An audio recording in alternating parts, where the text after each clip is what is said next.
The Galactic Council chamber fell silent as Admiral Zethkree of the Valerian Empire finished reading the mission parameters. His four eyes blinked in sequence, a clear sign of distress among his species. The holographic display showed a three-dimensional map of the Kepler 442 system, with the notorious planet Zirion Prime glowing an ominous red at its center. Let me understand this correctly. Zethkree's voice carried the typical gravelly tone of his people, but there was an undertone of disbelief. The Hive Queen of Zirion Prime has somehow gained control of an ancient Forerunner weapon. This weapon has already destroyed 3 of our most advanced fleets. The planet's surface is covered in acid rain. The atmosphere is 90% toxic gas. The gravity is 3 times standard, and the temperature fluctuates between -40 and +60 degrees Celsius. Council member Yalix, a crystalline being from the Resonance Collective, chimed in with a sound like wind through broken glass. The electromagnetic storms alone would disable most of our equipment within hours. The radiation levels are lethal to 97% of known species.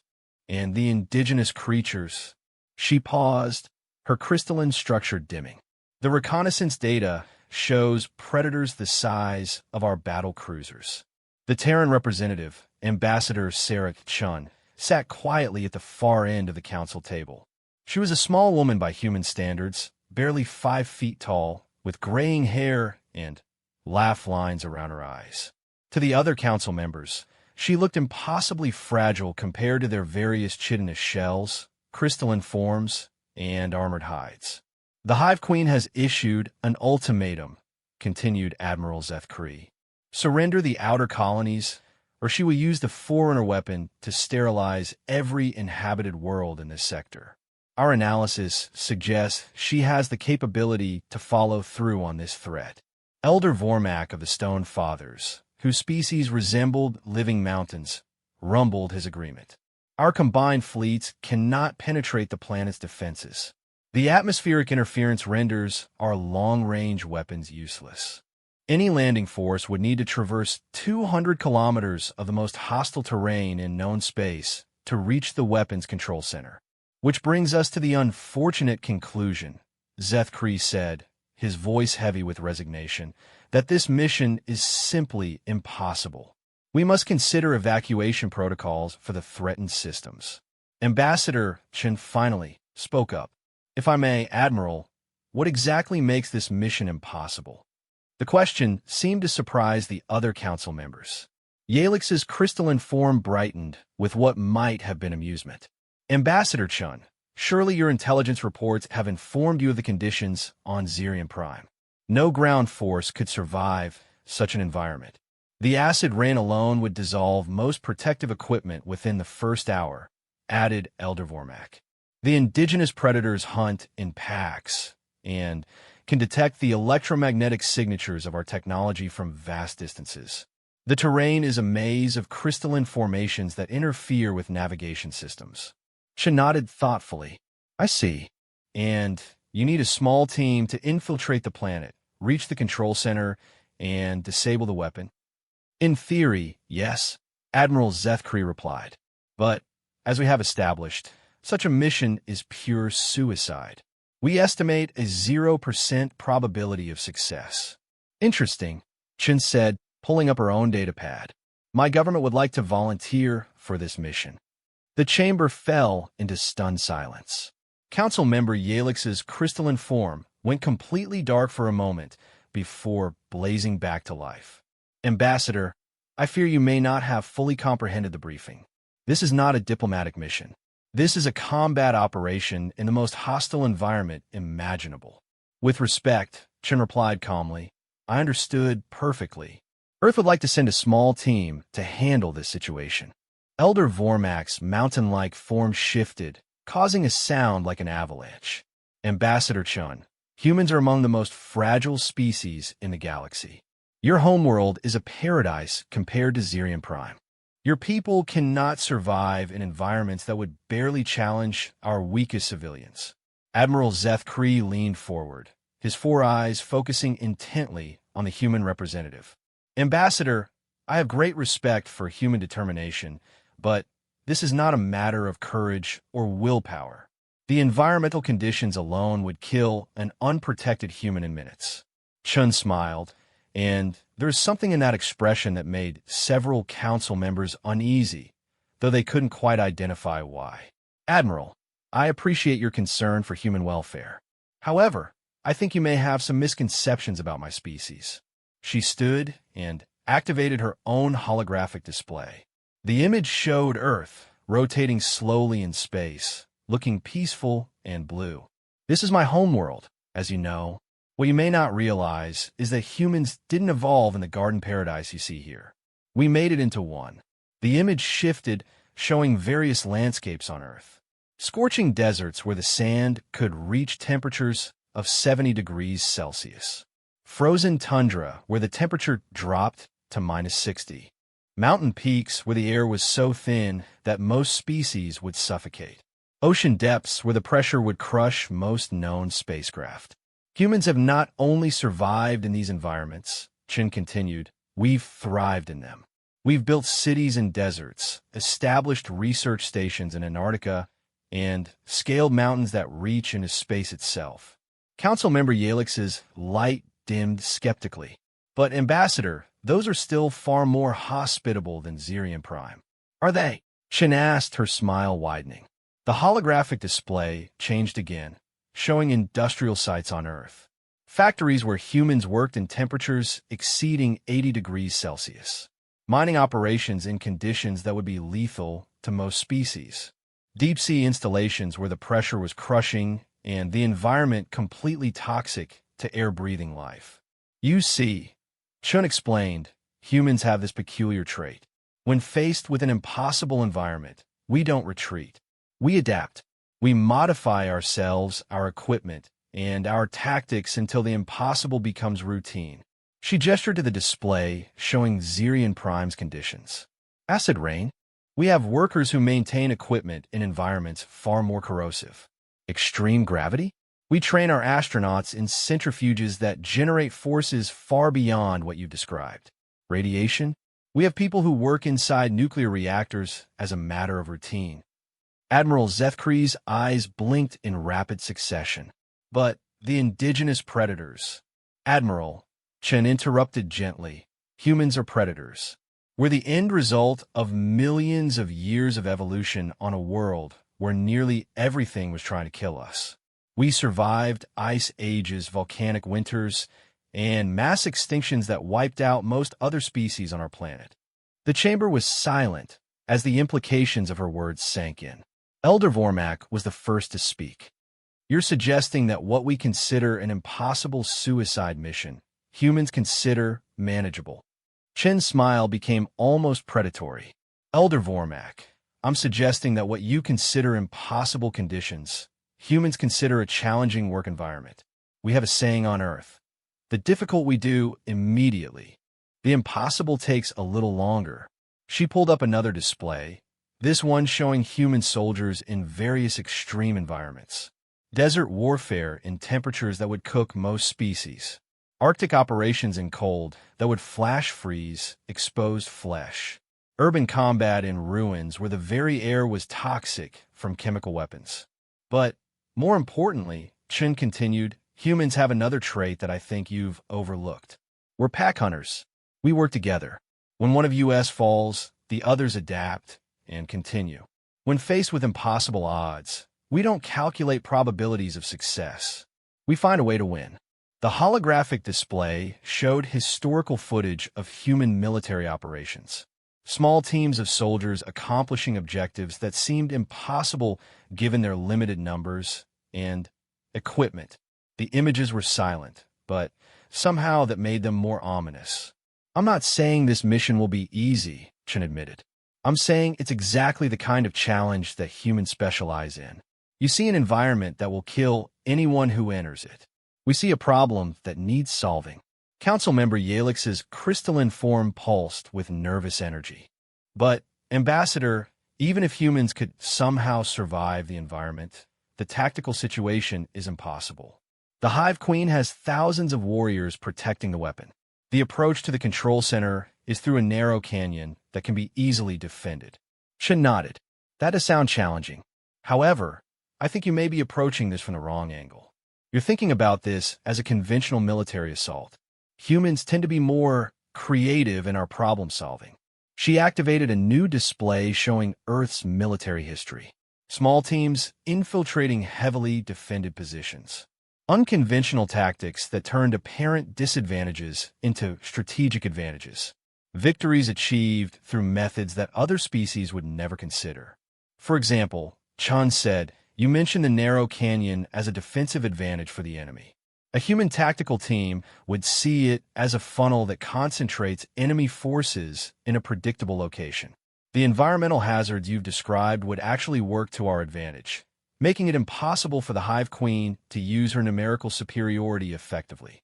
Admiral Zethkree leaned back in his command chair. You're speaking of tactics that involve using the environment as a weapon. Exactly, Chen confirmed. While other species try to overcome hostile environments, humans learn to work with them. We turn disadvantages into advantages. We use the enemy's strengths against them. The silence in the chamber was profound. Each council member was beginning to understand that they had fundamentally misunderstood the nature of humanity. Elder Vormak's voice carried a note of what might have been respect. Ambassador Chun, are you telling us that your species has been preparing for missions like this your entire evolutionary history? Chen's expression became thoughtful. Elder, I'm telling you that missions like this are why humans survived long enough to evolve in the first place. Every day on ancient Earth was a suicide mission by your standards. We learned to treat impossible conditions as normal circumstances. She gestured to the mission parameters still displayed on the main screen. Honestly, when I first read this briefing, my initial reaction was that this sounded like an interesting training exercise. The kind of challenge we might give to Special Forces candidates to see if they're ready for real combat. The council members exchanged glances that spoke volumes. They were beginning to realize that their understanding of human capabilities had been severely limited. Admiral Zethkree finally broke the silence. Ambassador, assuming we approve this mission, how many troops would Earth require? I can authorize the deployment of our most advanced equipment to support the operation. Chen consulted her datapad. Thank you, Admiral, but that won't be necessary. According to our preliminary analysis, this mission requires a team of 4 specialists. 4. Council member Yalix's voice was filled with disbelief. You're suggesting that 4 humans could accomplish what our combined fleets could not? 4 humans with the right skill sets, Chen corrected. 1 demolitions expert, 1 communications specialist, 1 medic, and 1 team leader with tactical experience. Standard loadout for this type of infiltration mission. She stood and began gathering her materials. If the council approves, we can have the team ready for deployment within 72 hours. The mission itself should take approximately 18 hours from insertion to extraction. The chamber erupted in confused voices as the various species tried to process what they had just heard. Admiral Zethkree finally restored order with a sharp gesture. Ambassador Chun, he said carefully, are you seriously telling us that 4 humans can infiltrate Zirian Prime, fight their way through an army of Hive warriors, disable an ancient Forerunner weapon, and escape, all within 18 hours? Chun paused at the chamber entrance and turned back with that same unsettling smile. Admiral, I'm telling you that 4 humans will infiltrate Zirian Prime, disable the weapon, and return in time for dinner. The only question is whether you want us to capture the Hive Queen alive or if termination is acceptable. As she left the chamber, the council members sat in stunned silence. They had just witnessed something that would fundamentally change their understanding of the human species. What they had labeled a suicide mission, Earth had classified as a routine special operations deployment. Admiral Zethkree finally spoke into the silence. I think we may have seriously underestimated our human allies. Elder Vormak's rumbling voice carried a note of wonder. Or perhaps we have finally begun to understand why humans call their homeworld Earth instead of paradise. They see no distinction between the two. The council voted unanimously to approve the human mission. As they filed out of the chamber, each member was privately grateful that humans were their allies rather than their enemies. The galaxy suddenly seemed like a much more dangerous place, and humans were the reason why. The transport ship Resilient Dawn dropped out of hyperspace at the edge of the Kepler 442 system, its sleek Valerian hull gleaming under the distant star's light. Admiral Zeth Kree stood in the observation deck, his four eyes fixed on the small human shuttle attached to his ship's docking bay. For the past 3 days, he had watched the human team prepare for their mission with a mixture of fascination and growing unease. "Admiral," his communications officer called out, "the humans are requesting permission to begin their final equipment check." "Granted," Zeth Kree replied, though he still couldn't shake his doubts about this operation.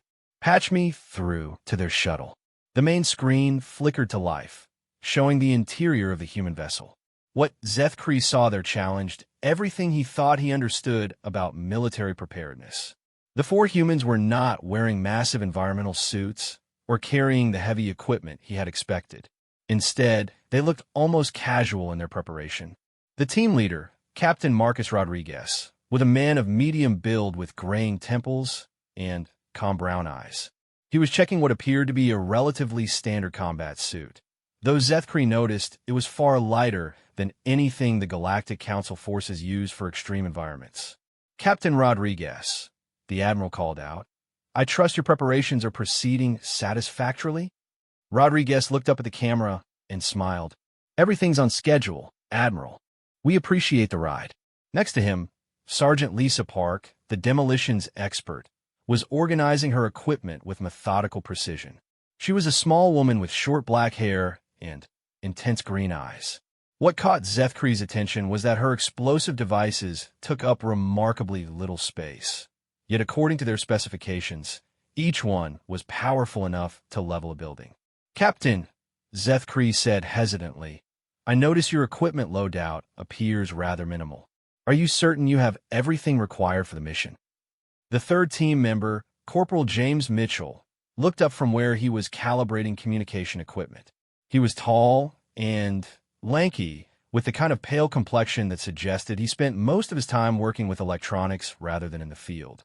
"Admiral, this is actually a pretty heavy loadout for us. Most of our gear is designed to be lightweight and multi-purpose." The fourth member of the team, Dr. Elena Vasquez, was conducting final medical preparations. She was organizing supplies that could treat everything from radiation poisoning to traumatic injuries. Yet her entire medical kit was smaller than the standard first aid supplies carried by Valerian troops. "Doctor," Zeth Kree addressed her directly, "given the extreme nature of the environment you'll be entering, are you confident that your medical supplies will be adequate?" Dr. Vasquez smiled, and, like Ambassador Chen's expression, it contained something that made the Admiral uncomfortable. "Admiral, I've treated combat injuries in environments that would be considered uninhabitable by most species.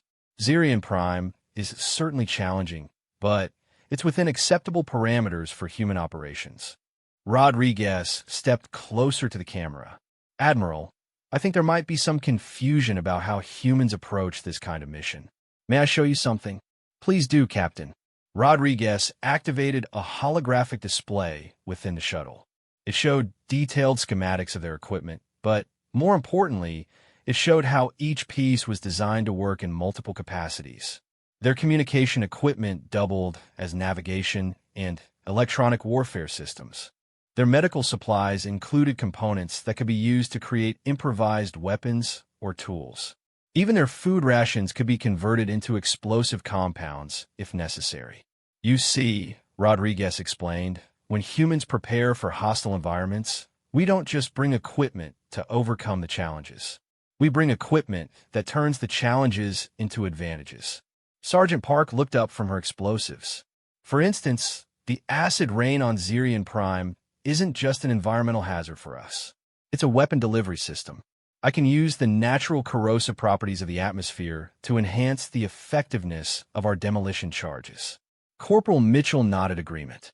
"And the electromagnetic storms that would disable most communication systems actually provide perfect cover for our electronic warfare capabilities. We can piggyback our signals on the natural interference patterns. Dr. Vasquez added, the high radiation levels and extreme temperatures will actually mask our heat signatures and biological readings from enemy sensors. We'll be effectively invisible to their detection systems. Admiral Zethkri felt a chill run through his chitinous shell. You're telling me that the conditions which make this mission impossible for any other species actually make it easier for humans?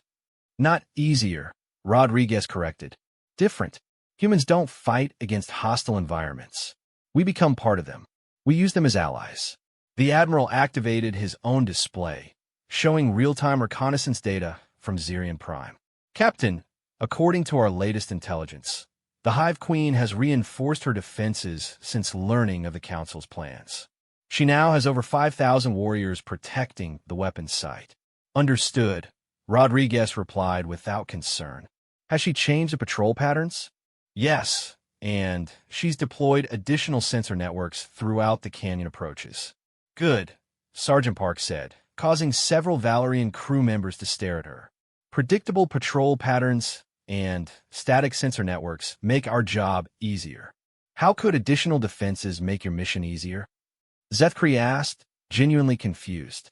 Rodriguez pulled up tactical overlays on his display. Admiral, the more troops the Hive Queen concentrates around the weapon, the fewer she can deploy in the surrounding area. Those additional sensors provide us with detailed intelligence about her defensive positions, and predictable patrol patterns mean we can time our movements precisely. But, Captain, Zethkri protested, you're talking about facing thousands of enemies with just 4 soldiers. We're talking about avoiding thousands of enemies, Mitchell corrected. Human Special Operations doctrine emphasizes stealth, speed, and surgical precision. We don't engage enemy forces unless absolutely necessary. Dr. Vasquez looked up from her preparations. Admiral, I think you're still thinking about this as a conventional military engagement. Humans didn't become the dominant species on Earth by fighting fair. We became dominant by being smarter, more adaptable, and more ruthless than everything that was trying to kill us. Rodriguez nodded. Our mission isn't to defeat the Hive Queen's army. Our mission is to disable the weapon and escape before they realize we were there. By the time they understand what happened, we'll already be off-planet. The Admiral's communication officer interrupted the conversation. Sir, we're receiving updated intelligence from the reconnaissance drones. Put on screen, Zethkri ordered. The display showed detailed images of Zirian Prime surface. The planet looked even more hostile than previous reports had indicated. Towering spires of crystalline formations jutted from the ground like knives. Rivers of acid flowed between rocky outcroppings that glowed with radioactive minerals. In the distance, massive predators could be seen moving through the toxic atmosphere with disturbing grace. Captain, the Admiral said grimly, I'm afraid the situation has deteriorated since our last briefing. The indigenous predators appear to be more numerous and aggressive than anticipated. Rodriguez studied the images carefully. Those are Zirian stalkers. Impressive specimens. Dr. Vasquez, what's your assessment of their hunting patterns? Dr. Vasquez examined the footage with clinical interest. Typical pack hunters. They rely on electromagnetic senses to track prey, which means they'll be confused by the natural interference patterns on the planet. Their size suggests they're adapted for hunting large, slow-moving prey rather than small, fast-moving targets. So, they're not a significant threat to your mission? Zethkri asked hopefully. They're a threat, Rodriguez acknowledged, but a manageable one. Sergeant Park, can you confirm the effectiveness of our scent masking compounds in this atmospheric composition? Park consulted her data. The high sulfur content in the atmosphere will actually enhance the effectiveness of our chemical camouflage. The predators won't be able to distinguish our scent from the background chemical noise. And if they do detect us, the Admiral pressed. The 4 humans exchanged glances, and Zethkri noticed that their expressions had subtly changed. There was something predatory in their eyes now, something that reminded him that humans had evolved as hunters.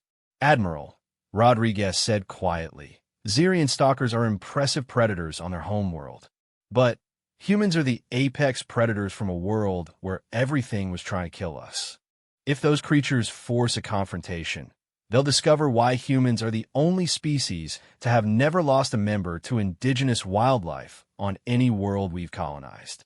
The conversation was interrupted by an alarm on the Valerian ship's bridge. "Admiral," the navigation officer called out, "we're detecting multiple hive ships moving to intercept us." Zethkree's 4 eyes blinked rapidly. "How many ships?" 15 combat vessels, including 3 heavy cruisers. "They know we're here," Rodriguez observed calmly. "How long until they reach us?" 4 hours at current speed, the navigation officer replied. "Perfect timing," Rodriguez said, much to everyone's surprise. "That gives us exactly the window we need." "Captain," Zethkree said urgently, "perhaps we should abort the mission and return with a larger fleet." Rodriguez shook his head. "Admiral, this is exactly what we planned for. The Hive Queen is sending her ships to deal with your fleet, which means she's weakening her planetary defenses. This is an opportunity, not a setback. But if we're forced to engage the Hive fleet, we won't be able to provide extraction support for your team." "We don't need extraction support," Mitchell said matter-of-factly. "We have our own transportation arranged." "Your own transportation?" Zethkree was confused. "Captain, your shuttle doesn't have the range to escape the system independently." Rodriguez smiled. "Admiral, we're not using the shuttle for extraction. We have a different plan." Before Zethkree could ask for clarification, Sergeant Park stood up and activated her final equipment checks. "All demolition charges are armed and ready. Estimated time to target neutralization, 14 hours from insertion." Dr. Vasquez completed her medical preparations. "All personnel are medically cleared for extreme environment operations. Backup medical protocols are in place." Mitchell finished calibrating his electronics. "Communication systems are online. Electronic warfare packages are ready for deployment. Navigation systems are synchronized with planetary data." Rodriguez looked directly into the camera. "Admiral, we're ready for insertion. We appreciate the Council's support, but from this point forward, we're operating under human protocols." "Human protocols?" Zethkree asked. "Admiral," Rodriguez said with that same unsettling smile that Ambassador Chun had displayed, "you've been thinking about this as a rescue mission. Humans don't rescue. We hunt." The implications of that statement hung in the air as the human team made their final preparations. Admiral Zethkree realized that he was about to witness something unprecedented in galactic history. For humans deliberately entering the most hostile environment known to exist, not to prove they could survive it, but to eliminate a threat that had defeated the combined fleets of multiple star systems. As he watched them work, he began to understand that the Council hadn't hired mercenaries or desperate volunteers. They had unleashed predators who saw Zirian Prime not as a death trap, but as a hunting ground. The galaxy was about to learn why humans called themselves the most dangerous species in known space. The human insertion pod cut through Zirian Prime's toxic atmosphere like a knife through poisoned flesh. Inside the cramped compartment, the 4-person team maintained perfect calm as their vessel was battered by electromagnetic storms and acid rain that would have dissolved most spacecraft within minutes. Captain Rodriguez monitored their descent trajectory while the pod's hull temperature climbed past levels that would have been lethal to most species. Entry burn complete. "We're now below the primary storm layer." Dr. Vasquez, "Radiation readings?" "Steady at 400 Rankins per hour," she replied, checking her instruments. "Well within acceptable parameters for short-term exposure." Admiral Zethkree's voice crackled through the communication system from the Resilient Dawn, now engaging the Hive fleet in the outer system. "Captain Rodriguez, those radiation levels would kill most of our crew in less than an hour." "Understood, Admiral," Rodriguez replied calmly. "Humans have a higher tolerance for radiation exposure. We'll be fine for the duration of a mission." What he didn't mention was that human special operations teams were specifically selected and trained for exactly these conditions. Each team member had undergone extensive conditioning to survive in environments that would be lethal to baseline humans, let alone alien species. Sergeant Park checked her chronometer. 2 minutes to touchdown. The landing zone is showing heavy predator activity. How heavy? Mitchell asked, adjusting his electronic warfare systems. Initial scans show at least 15 stalkers within a kilometer radius of our landing site. Rodriguez smiled grimly. Good. That means the area isn't being patrolled by Hive warriors. They're smart enough to stay away from active hunting grounds. The insertion pod struck the surface of Zirian Prime with bone-jarring force, its impact dampeners working overtime to keep the occupants conscious. Immediately, the sounds of the alien world began seeping through the hull. Howling winds carried the screams of native predators, while acid rain drummed against the pod's surface with a sound like breaking glass. Systems check, Rodriguez ordered as the team prepared for deployment. Demolitions package secure, Park reported. All charges are stable despite the rough landing. Communications nominal, Mitchell confirmed. The electromagnetic storms are actually providing excellent cover for our equipment signatures. Medical systems green, Dr. Vasquez added. Emergency protocols are standing by. Rodriguez activated the pod's external sensors. The display showed a Hell's Cape that would have terrified most sentient species.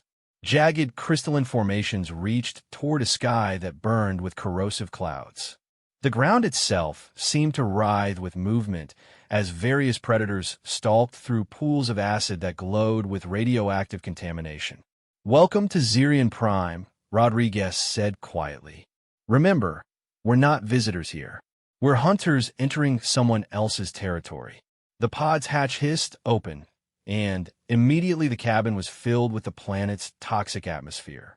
The humans' environmental suits automatically adjusted to filter the worst of the chemicals, but they could still taste the acrid bite of sulfur and feel the sting of acid rain on their exposed equipment. Rodriguez was the first to step out onto the alien surface. His boots squelched in mud that was composed of equal parts soil and dissolved organic matter. The gravity was crushing by normal standards, but human special forces trained in environments with similar gravitational stress. Spread out, he ordered. Standard reconnaissance formation. We have approximately 200 kilometers to cover, and I want to reach the target before the Hive Queen realizes what's happening. The team moved with fluid precision across the hostile terrain. Where other species would have struggled to simply survive, the humans adapted their movements to take advantage of the environment. They used the acid rain as concealment, timing their advance with the natural rhythm of the electromagnetic storms. Dr. Vasquez paused to examine one of the native predators that had been killed in a territorial dispute. The creature was the size of a small vehicle, with armored hide that had been partially dissolved by the planet's corrosive atmosphere. Fascinating, she murmured, taking biological samples. The local ecosystem has evolved some remarkable adaptations to the environmental stress. Doctor, Rodriguez called softly, we're not here for scientific research. Actually, Captain, she replied, continuing her examination, understanding the local biology could be tactically relevant. These predators have evolved in an environment similar to our destination. Their hunting patterns might give us insight into Hive defensive strategies. Sergeant Park crouched behind a formation of crystalline spires, studying the terrain ahead. Captain, I'm seeing evidence of recent Hive activity. Vehicle tracks, approximately 6 hours old. Patrol pattern? Rodriguez asked, moving to join her. Looks like a standard perimeter sweep. They're avoiding the acid pools and staying on the elevated ridges. Mitchell activated his electronic surveillance equipment, scanning for electromagnetic signatures. I'm picking up communication signals from the target area. The Hive Queen is definitely coordinating defensive preparations. Can you intercept their communications? Already working on it, Mitchell replied, his fingers dancing over his control interface. Their encryption is sophisticated, but they're not accounting for the interference patterns created by the local electromagnetic storms. I should be able to break their codes within the hour.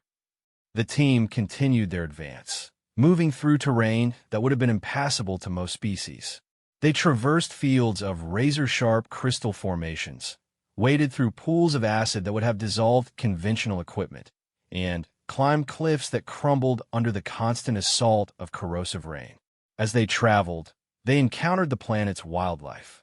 Massive predators that had evolved in one of the most hostile environments in the galaxy. Creatures that could dissolve metal with their breath, crush armored vehicles with their jaws, and track prey across vast distances using senses that most species couldn't even comprehend. The humans studied these creatures with professional interest, then systematically avoided or eliminated them as necessary. When a pack of stalkers attempted to surround the team, Rodriguez and his soldiers demonstrated why humans had earned their reputation as the galaxy's most dangerous predators. The engagement lasted less than 3 minutes. The stalkers, despite being perfectly adapted to their environment, found themselves outmatched by species that had evolved in an even more hostile world. The humans used the creatures' own hunting instincts against them, turning the pack's coordination into a liability. Threat neutralized, Rodriguez reported calmly, as if they had just dealt with a minor inconvenience rather than creatures that could have easily destroyed an entire platoon of conventional troops. Dr. Vasquez examined the fallen predators with clinical efficiency. Remarkable adaptation to the local environment. But they're optimized for hunting slow, heavily armored prey. They're not equipped to deal with fast, coordinated tactics. Most predators aren't, Park observed, cleaning her weapon. Humans hunt differently than anything else in the galaxy. As they continued their approach to the target, Mitchell's electronic warfare systems began providing detailed intelligence about Hive defensive positions. Captain, I've broken their encryption. The Hive Queen has concentrated most of her forces around the weapon site, just as we predicted. Numbers: approximately 4,000 warriors within the immediate perimeter. Another 1,000 patrolling the outer approaches. Rodriguez nodded. Standard defensive doctrine. They're protecting the asset rather than controlling the territory. There's more, Mitchell continued. They're expecting a large-scale assault. All their preparations are designed to repel a conventional military attack, which means they're not prepared for what we're actually going to do, Park said with satisfaction. The team crested a ridge and finally got their first clear view of the target area. The ancient Forerunner weapon was a massive crystalline structure that rose from the planet's surface like a geometric mountain. It pulsed with energy that was visible even through the toxic atmosphere, and the very air around it shimmered with power. Surrounding the weapon was the largest concentration of Hive warriors that any human had ever seen. Thousands of insectoid soldiers moved in perfect coordination, their chitinous armor gleaming despite the acid rain. Defensive positions had been carved into the crystal formations, creating overlapping fields of fire that would devastate any conventional assault force. There's our target, Rodriguez said quietly. Dr. Vasquez, assessment of Hive combat capabilities? They're formidable opponents, she replied, studying the enemy positions through her scope. Well-armed, well-coordinated, and they have significant numerical superiority. Mitchell, electronic defenses? Sophisticated but predictable. They're using standard Hive communication protocols and sensor networks. I can disrupt their coordination systems, but only for limited periods. Park, can you bring down that structure? Sergeant Park studied the crystalline weapon with the eye of an expert. The Forerunner technology is incredibly resilient, but it's also incredibly old. I can identify several structural weak points. With the right placement of charges, I can bring the whole thing down.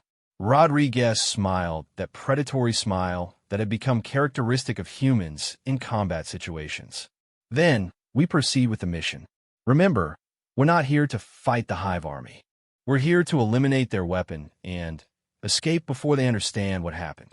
As the team prepared for the final phase of their mission, Admiral Zethkree's voice crackled through their communications. Captain Rodriguez, we're fully engaged with the Hive fleet. I'm afraid we won't be able to provide fire support for your operation. Understood, Admiral, Rodriguez replied. We don't need fire support. We need you to keep their fleet busy so they can't interfere with our extraction. Captain, about your extraction plan? Don't worry, Admiral, Rodriguez said, his voice carrying absolute confidence. Humans always have an exit strategy. As night fell over Zirian Prime, bringing with it even more hostile conditions, the human team began their final approach to the target. They moved through terrain that would have been lethal to any other species, past predators that could have easily destroyed conventional military units, toward a target defended by thousands of enemy soldiers. To any observer, it would have looked like a suicide mission. To the humans, it was just another day at work. The hunt was about to reach its climax, and the galaxy was about to learn why humans were the only species to have never lost a war. The Hive Queen stood at the apex of her crystalline fortress, her compound eyes scanning the hostile landscape of Zirian Prime with satisfaction. Around her, thousands of her elite warriors maintained perfect defensive positions, their weapons trained on every possible approach to the ancient Forerunner weapon. She had transformed the most hostile planet in known space into an impregnable fortress. "Report," she commanded, her voice carrying the authority of absolute power. Her chief tactical officer, a massive warrior with scarred chitin, bowed deeply. "My queen, our fleet engages the Galactic Council forces in the outer system. Their Admiral Zethkree commands 15 ships, but they are no match for our superior numbers. And our planetary defenses? Impenetrable, my queen. We have established overlapping sensor networks throughout the region. Every approach to the weapon is monitored and defended. No force could penetrate our perimeter without detection." The Hive Queen's mandibles clicked with satisfaction. "Excellent. The Council's desperation has led them to attempt the impossible. When their fleet is destroyed and their government collapsed, we will use the Forerunner weapon to claim every inhabited world in this sector." What she did not know was that 4 humans had already penetrated her impenetrable defenses and were moving through her territory like ghosts. Captain Rodriguez and his team had spent the last 6 hours doing what humans did best, turning impossible conditions into tactical advantages. They had used the acid rain to mask their chemical signatures, the electromagnetic storms to hide their electronic emissions, and the planet's native predators as unwitting allies in creating chaos among Hive patrol routes. "Status report," Rodriguez whispered into his communication system as the team took position in a crystalline formation less than 50 meters from the weapon's base. "Demolition charges are ready," Park replied, her voice barely audible even over the secure channel. "I've identified 12 critical support points. If I can place charges at 6 of them, the entire structure will collapse." "Electronic warfare package is deployed," Mitchell reported. "I'm ready to disrupt their communication networks on your command. I can give us approximately 4 minutes of confusion before they adapt to my countermeasures." "Medical support standing by," Dr. Vasquez confirmed. "All team members are showing green on vital signs despite prolonged exposure to hostile environment." Rodriguez studied the target through his scope.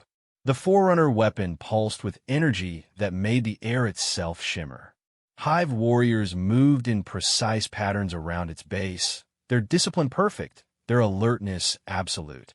To any conventional military force, the defensive position would have been unassailable. The Hive had chosen their ground perfectly, establishing overlapping fields of fire that covered every possible approach. Their sensor networks could detect the smallest disturbance across vast distances. Their numerical superiority was overwhelming. But humans had learned long ago that conventional tactics were for species that fought conventional wars. Humans fought wars that other species considered impossible. "Mitchell," Rodriguez said quietly, "initiate electronic warfare protocols." "Initiating now," Mitchell replied, his fingers flying over his control systems. Across the Hive defensive network, communication systems began experiencing what appeared to be routine interference from the planet's electromagnetic storms. To the Hive warriors, it seemed like nothing more than the usual environmental hazards that plagued operations on Zirian Prime. They had no way of knowing that Mitchell had spent years studying Hive communication protocols, learning to mimic their technology so perfectly that his electronic attacks appeared to be natural phenomena. The interference patterns he created were indistinguishable from the planet's normal electromagnetic activity. Communications disrupted, he reported. You have your 4 minutes. Rodriguez and Park moved with fluid precision toward the weapons base. They didn't try to avoid the Hive warriors. Instead, they moved through the defensive positions like water flowing around stones, using techniques that no other species had ever developed. Humans had learned to hunt on a world where everything was trying to kill them. They had developed the ability to move unseen through territory controlled by predators that were faster, stronger, and more numerous than they were. Those same skills made them invisible to creatures from other worlds. Park reached the first structural support point and began placing her charges. The Hive warriors continued their patrols less than 10 meters away, unaware that their fortress was being systematically undermined. First charge placed, she whispered. Rodriguez had reached his own position and was providing overwatch while Park worked. Through his scope, he could see Hive Queen herself standing in her command position at the top of the crystalline structure. She was magnificent, in the way that apex predators were always magnificent, but she had made the same mistake that countless other apex predators had made when facing humans. She had assumed that being the most dangerous thing in her environment made her invincible. Second charge placed, Park reported, moving to her next position with cat-like grace. Dr. Vasquez and Mitchell maintained their overwatch positions, ready to provide support if the situation went wrong. But they weren't expecting complications. This was exactly the kind of operation that humans had been conducting for thousands of years, first against the predators of ancient Earth, then against the challenges of space exploration. The Hive Queen's defensive strategy was perfect for repelling a conventional assault, but humans specialized in unconventional solutions to impossible problems. Third charge placed. Park continued her work methodically. High above, the Hive Queen's tactical officer approached with a status report. My Queen, our sensor networks are experiencing minor interference, but all systems remain operational. Maintain alert status, the Queen commanded. The Council may attempt some desperate stratagem. If she had known that 4 humans were already inside her fortress, systematically destroying it from within, she might have reacted differently. But like most apex predators, the Hive Queen couldn't imagine that smaller, apparently weaker creatures could pose a serious threat. Fourth charge placed. Fifth charge placed. Rodriguez checked his chronometer. They had been inside the defensive perimeter for 17 minutes, moving through the most heavily defended position in this sector of the galaxy, as if it were an obstacle course designed for training exercises. Final charge placed, Park reported. All demolition devices are armed and ready for detonation. Understood, Rodriguez replied. Mitchell, prepare for extraction protocol. Already in progress, Mitchell confirmed. I've identified the optimal exit route and prepared our transportation. Dr. Vasquez checked her instruments. All personnel remain in excellent condition. No significant exposure to toxic compounds or radiation. Rodriguez smiled as he prepared to give the detonation order. The Hive Queen had been right about one thing. This had been a desperate stratagem by the Galactic Council. But she had fundamentally misunderstood the nature of that desperation. The Council hadn't sent a conventional military force to assault an impregnable fortress. They had unleashed humans to do what humans did best: solve impossible problems through unconventional means. All teams, prepare for detonation, Rodriguez commanded. The charges that Park had placed weren't just conventional explosives. They were specifically designed to exploit the unique properties of Forerunner technology, using the weapon's own power against its structural integrity. When they detonated, they would turn the ancient artifact into a massive, self-destructing cascade. Detonation in 3, 2, 1 mark. The explosions seemed almost anticlimactic at first. Small flashes of light at 6 points around the weapon's base, barely visible against the massive crystalline structure. Then, the Forerunner technology began to react. Energy cascades raced through the crystal matrix as the carefully balanced power systems destabilized. The weapon that had destroyed 3 Galactic Council fleets began consuming itself, its own immense power turning inward in a feedback loop that grew stronger with each passing second. The Hive warriors finally realized something was wrong, but by then it was far too late. The weapon's collapse created a massive electromagnetic pulse that disabled their communication systems and scrambled their sensors. In the chaos that followed, they couldn't coordinate their response or even understand what was happening. The Hive Queen watched in horror as her ultimate weapon tore itself apart. "Impossible," she screamed. "How did they penetrate our defenses?" Her tactical officer was frantically trying to restore communications. "My queen, we've lost contact with all perimeter units. The sensor networks are completely down." "Find them," the queen commanded. "Find whoever did this." But the humans were already gone. Rodriguez and his team had used the weapon's destruction as cover for their extraction, moving through the chaos with the same efficiency they had shown during infiltration. While Hive warriors searched desperately for signs of a massive assault force, for humans were already kilometers away from the target zone. "Admiral Zeth Kree," Rodriguez said into his communication system, "mission accomplished. The weapon is destroyed." The Admiral's voice came back, filled with disbelief. "Captain, our sensors are detecting massive energy discharges from the planet's surface. What happened down there?" "Standard demolition operation," Rodriguez replied calmly. "We place charges at structural weak points and let the weapon destroy itself." But the Hive defensive positions were designed to repel a conventional assault, Park interjected. They weren't prepared for human tactics. Mitchell looked up from his equipment. "Admiral, I'm tracking massive confusion in Hive communications. They're still trying to figure out what happened." Dr. Vasquez checked her instruments. "All team members remain in excellent health. Total mission duration, 12 hours, 17 minutes. Well ahead of schedule." Admiral Zeth Kree's voice carried a note of awe. "Captain, you've just accomplished something that the combined fleets of the Galactic Council could not. How do we extract your team?" Rodriguez looked at his teammates, and they shared that same predatory smile that had become characteristic of humans in combat situations. "Admiral, extraction is already in progress." "I don't understand." "Mitchell, activate our ride," Rodriguez ordered.